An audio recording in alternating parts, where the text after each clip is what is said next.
1, 2, 3, 4, 5, 6.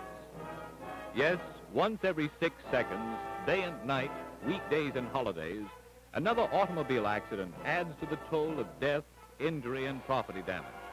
This tragedy and waste can become even more terrible unless we learn that accidents can be prevented and determine that they shall be. In general, accidents don't just happen. They are caused. Among the principal causes are carelessness, impatience, inattention, recklessness, lack or loss of the basic driving skills. No one can become a really safe driver. He rids himself of these fundamental faults until he stops taking an occasional chance and until he comes to know his limitations as a driver. The good driver, for example, knows that no one can stop on a dime like this. No matter how serious the emergency, even an experienced driver takes a certain amount of time after he perceives danger before he can begin to apply the brakes. The distance which the car travels in this interval, 5/8 of a second for the average driver, is known as reaction distance and is indicated by the yellow strip. Since even locked wheels cannot arrest a car's forward motion immediately, braking distance, shown by the red strip, must be added to reaction distance, total stopping distance. At 25 miles per hour under ideal conditions and for an average driver, the reaction and braking distances are 22 feet and 28 feet respectively, which means that the car will travel a total of 50 feet before it can be brought to a complete stop. At twice this speed, or 50 miles per hour, the reaction distance for an average driver is 45 feet, and the braking distance is 119 feet. The total stopping distance, therefore, is 164 feet, over 3 times as great as at 25 miles per hour. Be a good driver. Learn your stopping distances and never drive so fast that you can't stop within the assured, clear distance ahead. All too many drivers ignore this simple rule, especially when in traffic.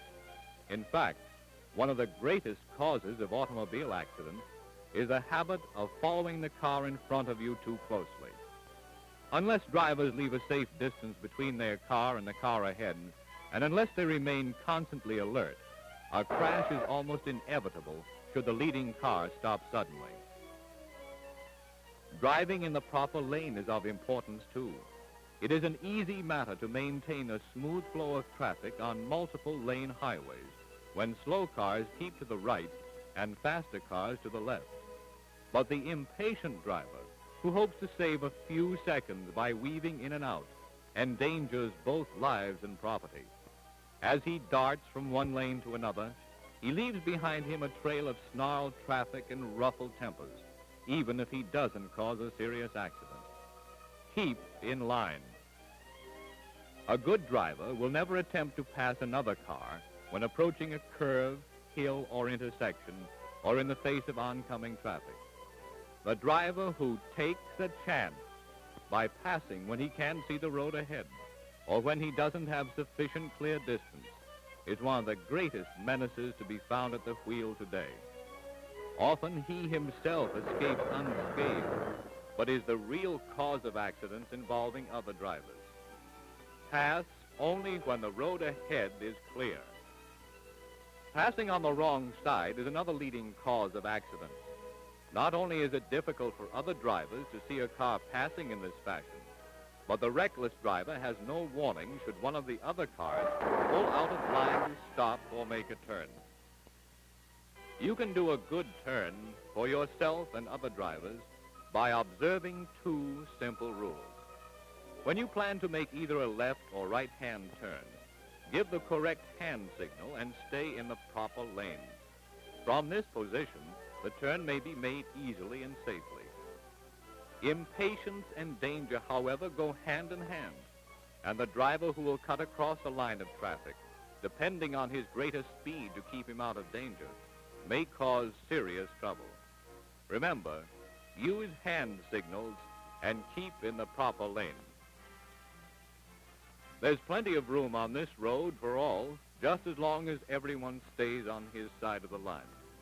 but the driver whose chief fault is carelessness can cause a serious accident. Not thinking of the consequences, such a driver allows his car to swing wide, forcing the oncoming car off the road.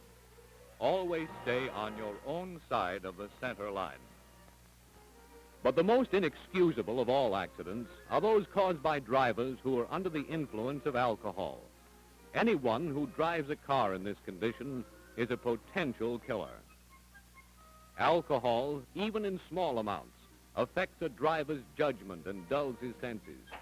Normally cautious drivers will take all sorts of needless chances after drinking. Furthermore, they are unable to react as quickly or as well in emergencies. Remember then, if you drink, don't drive. If you drive, don't drink. Stop, look, and listen. Those words are a warning that every driver should heed.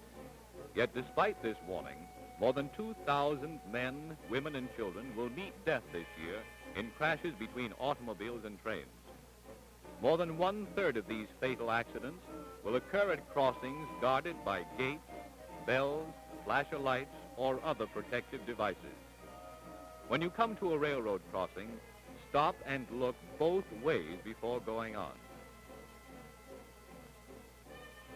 For the driver who feels he can ignore that warning and who won't take time to be careful, there can be only one end: this.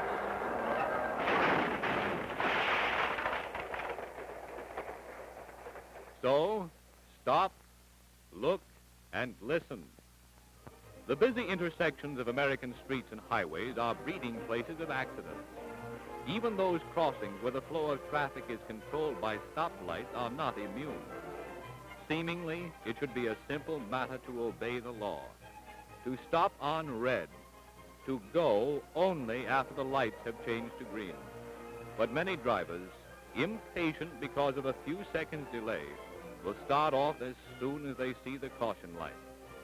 At the least, this means confusion and traffic tie-ups. At the worst, it means serious and costly accidents. Play it safe. Don't start until you see the green light. At an intersection that is not protected by stop signs or lights, the right-of-way is given to the car on the right, unless the other vehicle reaches the intersection first by an appreciable distance. Failure to grant this right-of-way is one of the primary causes of accidents. But it should be remembered that possession of the right-of-way does not relieve a driver of the necessity of being careful.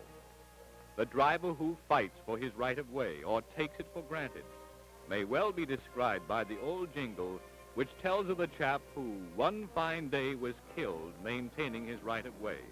He was right, dead right as he sped along, but he's just as dead as though he'd been wrong. But the worst killer on the highways today, and the greatest single accident cause, is speed. Speed beckons temptingly to the impatient and to the thrill-seeking, and turns an innocent curve into a death trap. Speed, sinister and deadly, takes control of a car and hurls it into a wild, careening skid. Speed can make a simple blowout result in stark tragedy, and by increasing a car's stopping distance, speed causes many an accident that could have been avoided had the car been traveling at a reasonable rate. So stop saving seconds and losing lives. Slow down for safety. And remember, to be a good driver, a safe driver, you must use care, courtesy, and common sense. You must be ever alert, which means you must never, not even for a moment, relax your vigilance while at the wheel. Determine, while you may, to live and let live.